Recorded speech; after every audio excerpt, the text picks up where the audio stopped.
Nous allons, dans cette 6e vidéo, résoudre l'équation de Schrödinger dans le cas du puits de potentiel rectangulaire infini.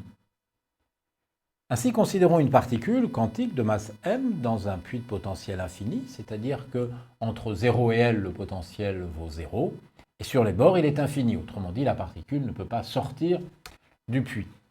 Ainsi, la fonction d'onde en 0 et en L sera nulle.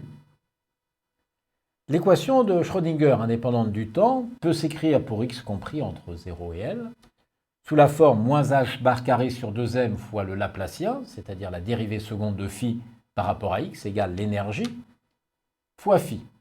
Autrement dit, dérivée seconde de phi plus 2me sur h bar carré fois phi égale à 0.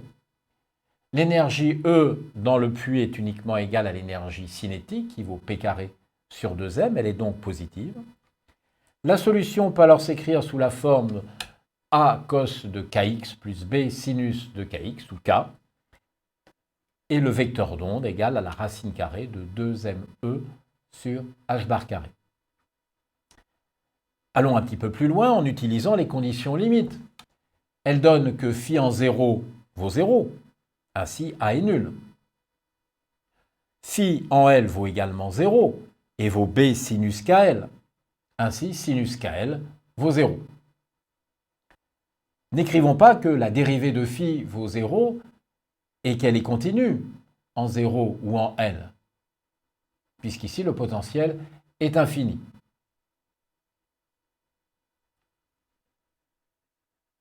Sinus KL vaut 0 nous donne KL égale n fois pi, où n est un entier positif. Le vecteur d'onde K est égal à 2pi sur la longueur d'onde de la particule. Par conséquent, la largeur du puits est égale à n fois lambda sur 2. Et on retrouve ainsi les conditions d'existence d'ondes stationnaires que vous aviez obtenues dans le cas d'une corde ou de tuyaux acoustiques par exemple. Comment montrer alors qu'il y a quantification de l'énergie? Eh bien, revenons à la relation K égale 2me sur h bar carré. Par conséquent, E égale h bar carré K au carré sur 2m, mais K vaut n fois pi sur L d'après la quantification précédente.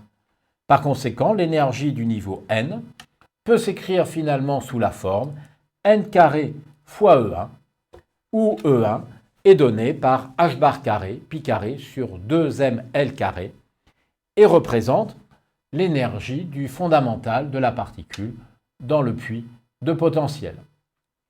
On a ainsi représenté ici l'évolution des énergies en fonction de n, E1, 4E1, 9E1, 16E1, etc.